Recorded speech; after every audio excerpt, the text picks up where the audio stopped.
Sí, es un gozo el poder leer Corintios 10, el ver todas sus caras. Una de mis cosas preferidas de la iglesia es que tantos de nosotros estamos involucrados en tantos ministerios.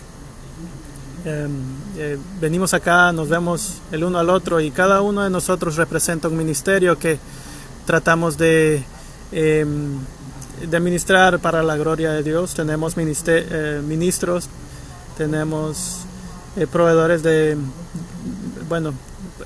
para huérfanos, hospitalidad, ministerio para inmigrantes, sirvientes civiles como los policías y los maestros y padres. Que Dios bendiga sus ministerios. Mi esperanza que en los próximos momentos, al ver 2 Corintios capítulo 10, que yo pueda ser de algún tipo de gente, de ayuda, de manera que podamos estudiar un poquito mejor el ministerio de Dios, ¿no? Así que vayamos en oración. Padre, te amamos y agradecemos el poder estar acá esta mañana en tu creación, vivir y respirar. Te agradecemos por tu palabra, te agradecemos porque nos revelas quién eres y oramos que al ver tu palabra podamos gozarnos en tu gracia. Enséñanos a vivir en tu palabra y reflejar tu carácter al mundo. En el nombre de Cristo Jesús. Amén. Si han estado aquí por las últimas semanas, sabrán que hemos estado leyendo 2 Corintios 8 y 9 también, y acerca de la generosidad evangelística. Le damos gracias vemos en capítulo 9, en el versículo 15 dice, gracias a Dios por su don inefable, ¿no? Pero después en el capítulo 10, hoy vemos que en versículo 1 al 2 es más como que Pablo dice, ya vengo a darles en la cabeza, ¿no? Así que se me hace difícil un poquito ver cómo atar ambas, ¿no? Hemos leído 2 Corintios juntos y hemos notado que ha habido conflicto entre Pablo y esta iglesia de Corinto. Han habido visitas y cartas previas de Pablo y las cosas realmente no están simpáticas, ¿no? Está un poquito difícil la relación. Pero vemos que en capítulo 7 también Pablo recibió palabra de Tito acerca de Corinto, de que varios en la iglesia habían de hecho escuchado las advertencias de Pablo, ¿no? Y querían reanudar su relación con Pablo. Pero habían quienes en Corinto, unos maestros falsos y apóstoles falsos, que criticaban a Pablo aún. Un comentador dijo que habían quienes en la iglesia que seguían siendo atraídos por estos maestros falsos. Trataban de simplemente criticar a Pablo para así llenarse de altivez ante toda la congregación y obtener más poder y más autoridad. Así que tendremos que hacer un poquito de trabajo ahorita antes de realmente llegar a capítulo 10 ahora, para entender todo este contexto, ¿no? Decían que él físicamente él no era impresionante, que él no tenía retórica. Decían que su administración fallaba, ¿no? Y que su carácter era impredecible. En sus cartas era fuerte, pero cuando llegaba acá, cara a cara, era humilde. Así que el problema que tenían con Pablo no era su teología, ¿no? Sino más bien su método. Y desafortunadamente este ha sido un trato que se ha permanecido por las edades, ¿no? Hay quienes tratan de ilegitimizar la autoridad de líderes, pero creo que por lo menos en 2 Corintios 10 el Señor nos advierte acerca de este tipo de gente, ¿no? Ninguno de nosotros somos perfectos y deberíamos de bienvenir las críticas positivas, ¿no? pero tenemos que cuidarnos de aquellos lobos que tienen un espíritu de crítica a los líderes, no para edificarlos, sino para quebrantarlos. Así que estos apóstoles falsos en Corinto había puesto a la iglesia en una situación muy difícil. Ellos pensaban, bueno, el hecho es de que al criticar a Pablo, lo que lograban hacer más bien era atrasar el progreso del evangelio. Así que, ¿qué hace Pablo? Él defiende su ministerio a la iglesia que él plantó. Y lo que él quiere que entiendan es que su ministerio es formado, tiene forma de cruz. Y tiene esta forma, porque tiene esta forma, es caracterizada por ambas, humildad y autoridad. Así que estos apóstoles falsos no fallaron en no entender que el ministerio de Pablo no solamente comunicaba la cruz, sino demostraba la cruz en sí, porque la cruz no solamente determina qué es lo que decimos, sino lo que hacemos también, porque predicamos el mensaje de Jesucristo crucificado, pero también nos da el método de cómo ministrar, que es en sacrificio y en humildad, pero también en autoridad y valor. Humildad y autoridad. Esto era lo que los apóstoles trataban de quebrantar en el ministerio de Pablo. Así que en 2 Corintios 10 vemos esta profundidad de un ministerio en forma de Cristo, que la autoridad y la humildad no se entienden bien, ¿no? El ministerio en forma de cruz normalmente se malinterpreta en términos de humildad y autoridad. Verás, la cruz nos prepara para el ministerio, ¿no? Si vamos a darle forma a nuestro ministerio en forma de cruz, tenemos que entender también que la gente, al malinterpretar la cruz y el ministerio, puede malinterpretar nuestro ministerio también. Si le damos nuestro ministerio en forma de cruz, una forma de cruz, podemos garantizar que habrá gente que tratará de atacarlo. Otra forma en la cual el capítulo 10 nos prepara es a través de examinación, ¿no? Nosotros podemos también sufrir de las mismas malinterpretaciones del ministerio de la cruz, que al igual que los críticos de Pablo lo hicieron, ¿no? Así que pensemos bien acerca de lo que significa ministrar el evangelio, ¿no? Así que vemos en versículos del 1 al 11, Pablo se enfoca en su defensa a su humildad, ¿no? Ya después, en versículo 12 al 10, el enfoque cambia un poco. Él empieza no solamente a defender su humildad, sino su autoridad también. Y le recuerda a la iglesia de dónde viene su autoridad, el propósito de su autoridad y el resultado de ser fiel al ejercitar su autoridad.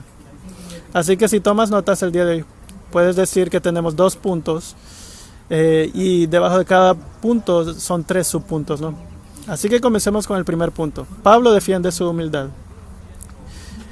La primera malinterpretación que él corrige es que mansedumbre no es igual a timidez. Él comienza su defensa con una petición mansa y una osada advertencia. Ruego pues, cuando yo, que estando presente ciertamente, soy humilde entre vosotros, mas ausente soy osado para con vosotros. Él dice que él no desea ser osado ante ellos, ¿no? Cuando esté cara a cara. El cargo en contra de Pablo es que en sus palabras, en sus cartas, él era humilde, pero cuando venía cara a cara, él era él, él no tenía nada de valor, ¿no?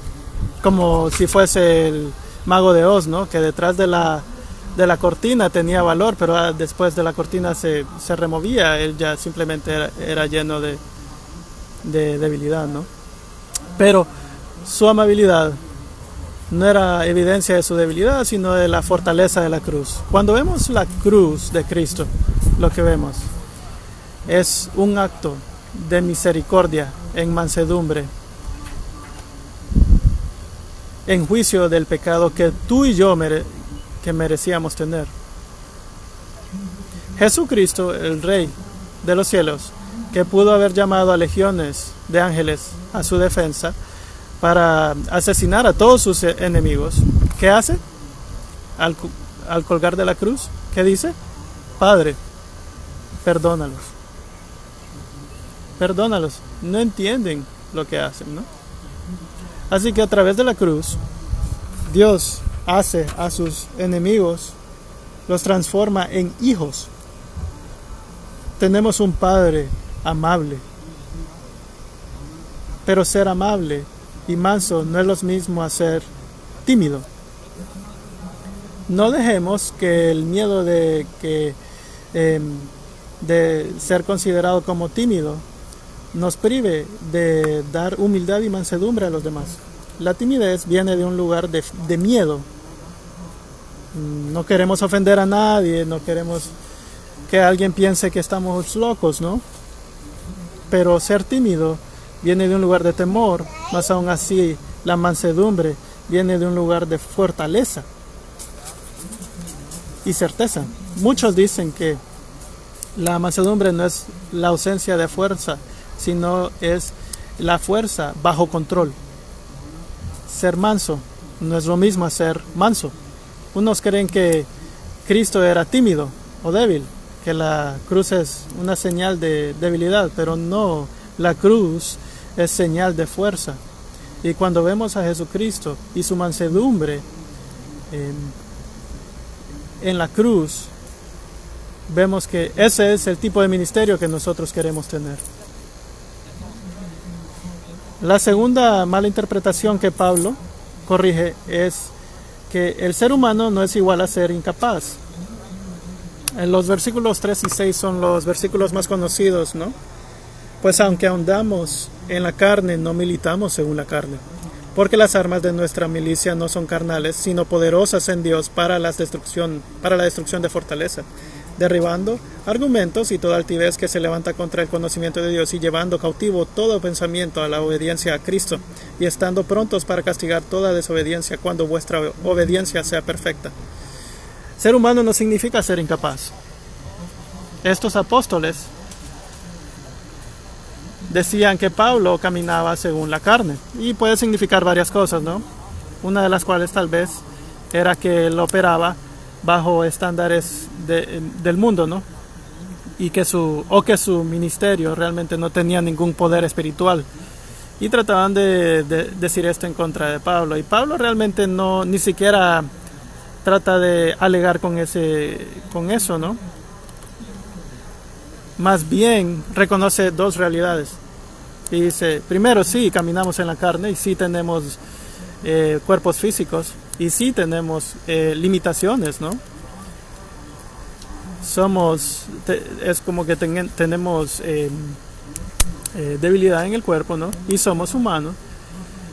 Pero también dice que estamos peleando una guerra espiritual. Nosotros peleamos una batalla espiritual en nuestro ministerio. Así que realmente estos apóstoles falsos estaban peleando una guerra falsa, ¿no? En Efesios 6:12 dice, porque no tenemos lucha contra sangre y carne, sino contra principados, contra potestades, contra los gobiernos de las tinieblas de este siglo, contra huestes espirituales de maldad en regiones celestes. Los poderes, las huestes espirituales, ¿no? ¿Y qué podemos hacer nosotros, no? Somos humanos, nada más. Pero como humanos peleamos en esta guerra espiritual con armas espirituales que tienen poder divino, la fe, esperanza, amor, justicia, resurrección. La verdad que tenemos en la palabra de Dios, el evangelio, el perdón, oración. Puedo seguir. Inclusive nuestra debilidad es un arma a medida que Dios se glorifica a través de nosotros. El reino de Dios no crece a través de las cruzadas. La estrategia primaria que usamos para pelear esta guerra espiritual no es dominación ni coerción, y tampoco es imitación cultural. ¿Cuántas veces los cristianos no quieren verse como el mundo, ¿no? Para alcanzar el mundo, ¿no? Tratamos de seguir ejemplos en las películas, en los conciertos, ¿no? Dominación política, cultural, imitación cultural, ¿no? Todo esto es debilidad al compararlo a las armas espirituales que nos ha dado nuestro Padre. Mi hermano Kilo revisó mi sermón y me dio unas buenas aplicaciones, ¿no? Y me di, bueno, testificamos el reino de Dios con amor y unidad a la iglesia. Así peleamos la batalla espiritual, lado a lado.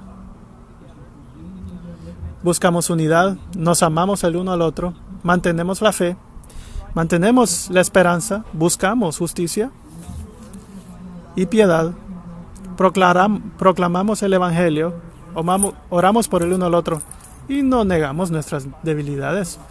Así es como peleamos la batalla espiritual. Así que nosotros al ejercitar nuestro ministerio en forma de cruz, tenemos que saber nuestras armas. Y verás, la verdad es que la batalla espiritual en la que estamos ya se ganó, porque al estar en la cruz, Jesucristo en la cruz, él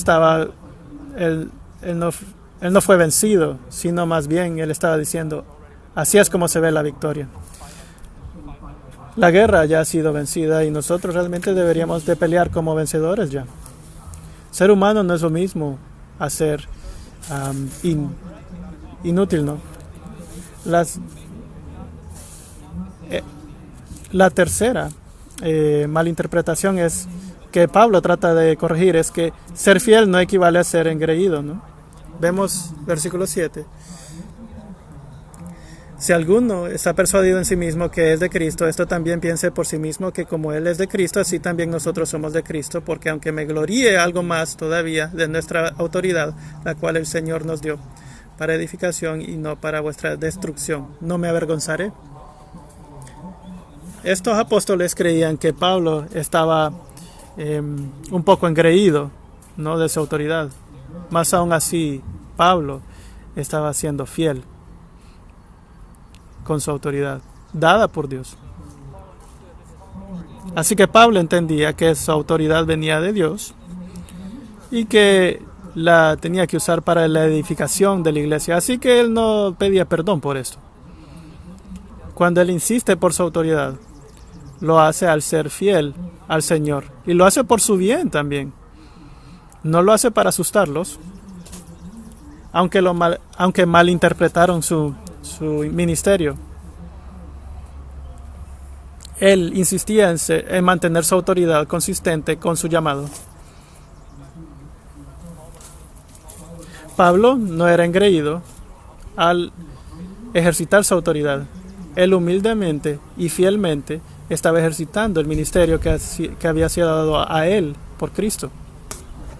Ahora, cuando nosotros llevamos a cabo nuestros ministerios, llamamos a gente a reconciliarse a Cristo, ¿no?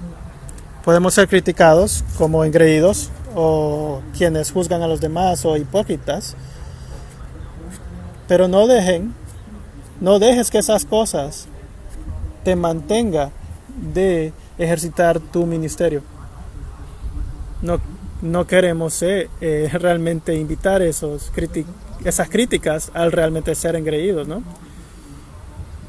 Pero si alguien te critica por ser engreído, que no te inhibe de ejercitar tu ministerio fielmente.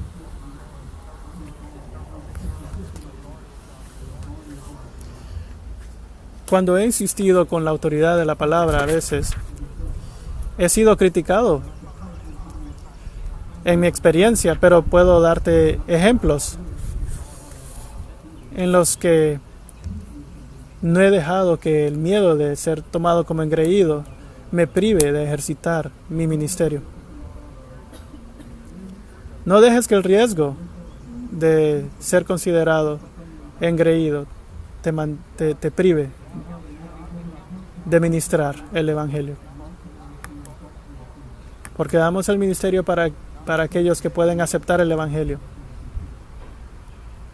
Ser fiel no es lo mismo a ser engreído. Así que vemos en el versículo 12 que hay un cambio aquí, ¿no? También ha defendido su humildad, ha corregido estas malinterpretaciones de su ministerio. Ahora él defenderá su autoridad. Y la primera cosa que dice de esa autoridad es que viene de Dios, no por ser superior a los demás. Y este era el corazón del problema, ¿no? Querían deshacerse de Pablo para que ellos pudieran entrar a posiciones de mayor autoridad e influencia. Sarcásticamente una vez, ¿no? Porque no nos atrevemos a contarnos ni a compararnos con algunos que se alaban a sí mismos. Pero ellos, midiéndose a sí mismos por sí mismos y comparándose consigo mismos, no son juiciosos. Pero nosotros no nos gloriaremos desmedidamente, sino conforme a la regla de Dios nos ha dado por medida, para llegar también hasta vosotros. Estos apóstoles falsos querían tener autoridad al clamar una autoridad mayor que los demás, ¿no? Mas Pablo decía que la autoridad le había venido de Dios. De la misma manera nosotros recibimos autoridad de Dios. No es una autoridad que tenemos como si fuésemos apóstoles. No se nos ha dado porque somos mejores en este u otro ministerio que los demás. La autoridad que se nos ha dado por Dios en nuestro ministerio es este libro, la palabra de Dios. Y no nos da pena, sino más bien insistimos en su autoridad. Edificamos nuestras vidas y ministerios y nos sometemos y traemos a otros, llamamos a otros a ser sometidos a la palabra de Dios. Así que el ejercitar el ministerio de la cruz es el ejercitar la autoridad de Dios, la humildad ante su autoridad. Si no anclas tu ministerio en la palabra de Dios, realmente no está tomando forma de cruz, no de la forma. Hay quienes insisten en la autoridad de la palabra de Dios y esta es la meta, ¿no? En tu discipulado, en tu consejería, cualquier ministerio en el que estés. Cuando empiezas a decirles a la gente que esta palabra tiene autoridad y que la gente debería de humillarse ante ella, puedes esperar resistencia. Y es lo que le pasó a Pablo. Al insistir en su autoridad, versículos 13 y 14 decían que él clamaba tener mucha autoridad. Pero aquí, como que si él clamase mucha autoridad, Pablo simplemente insiste que él usa de la autoridad que ha sido dada a él por Dios. Y realmente son estos apóstoles que están invadiendo su autoridad. Así que él no le da miedo ejercitar la autoridad que ha sido de él. Y tampoco deberíamos nosotros. La autoridad que nos ha dado el Señor debería de darnos la certeza de seguir con el ministerio que nos ha dado el Señor. Porque si Dios nos da un ministerio, Él desea que nosotros lo usemos para el propósito que Él ha diseñado. Y eso es lo que está haciendo Pablo y es lo que nosotros deberíamos de hacer. La fuente de esa autoridad venía de Dios y el propósito era misionero. En versículo 15 dice: no nos gloriamos desmedidamente en trabajos ajenos, sino que esperamos que conforme crezca vuestra fe seremos muy agradecidos entre vosotros conforme a nuestra regla. ¿Y por qué? Porque quiere mantener su influencia.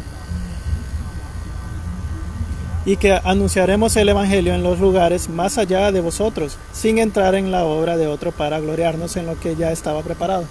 El propósito de su autoridad era misionera.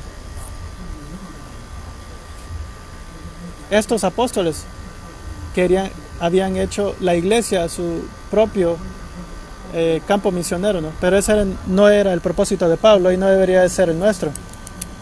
Él no estaba interesado en mantenerlos atados. Él quería que la verdad se esparciera a través de esta iglesia. Así que el ministerio en forma de cruz tiene un pulso, un propósito misionero, ¿no? Tiene que haber un enfoque externo también de nuestros ministerios, no solamente en Cristo, sino externo para obrar a los demás el propósito que nos ha dado el Señor. Jesucristo vino en forma de hombre, vivió la vida perfecta, murió la muerte que no merecía, siendo igual a Dios, resucitó de los muertos. ¿Y cómo podemos clamar el ser salvados por la cruz si no tratamos de alcanzar a otros para la cruz? Debemos esparcir el Evangelio a otros también. Si no conllevamos nuestra misión, estamos despreciando la cruz. La autoridad de Pablo era misionera, ¿no? El propósito era misionero, ¿no? Y tercer punto es, el resultado de esa autoridad es alabanza de Dios. ¿Qué cosa más grande puede haber que el ser alabado por Dios? Pablo dice: mas el que se gloríese en el Señor, porque no es aprobado el que se alaba a sí mismo, sino aquel a quien Dios alaba. Podemos llenar nuestros currículums, podemos vanagloriarnos de lo que hemos alcanzado, pero eso no impresiona a Dios. Lo que importa es ser alabado por Dios mismo. Imagínate, solo por un momento, derramar toda tu vida en un ministerio de la cruz, estando en la autoridad de Dios, no tratando de ser superior a ningún otro, sino simplemente ser útil para tu maestro, Dios. Y cuando llegues al final, y cuando llegues a la presencia de Dios, que oigas las palabras de Dios decir: bien, buen siervo y fiel, como dice en Mateos 25. Ven y gózate en el Señor. ¿Hay algo mejor en todo el mundo que ser alabado por el Señor? Que Dios nos ayude a ser fieles. No bajar los brazos ante la autoridad proveída de Él. Seguir su humildad y autoridad. Es difícil, requiere sacrificio. Seremos criticados porque muy a menudo es mal interpretado. Pero la alabanza de Dios lo hace todo vale la pena. Este es el resultado de seguir el ministerio en forma de cruz. Dios te alaba, no, nadie más. No que lo merecemos, no podemos merecer su amor y gracia. Él es el que nos da el poder de llevar este ministerio, de ejercitarlo, pero al hacerlo, Pablo dice que el Señor te alaba. Qué evidencia tan grande de su gracia, ¿no? Vayamos en oración en esto, ¿no? Que seamos alabados al ejercitar el ministerio de la cruz. Padre en los cielos, te agradecemos por tu amor y tu amabilidad y tu compasión para con nosotros. El hecho de que estamos aquí y podemos ejercitar el ministerio y nos has dado el ministerio de reconciliación como embajadores de tu gracia. Te pido, Padre, por nosotros que nos mantengas fiel y humildes y que nos des valor para el Evangelio. Somos agradecidos, estamos agradecidos por lo que nos has dado, Señor. Danos el poder ser obedientes en el nombre de Cristo Jesús. Amén.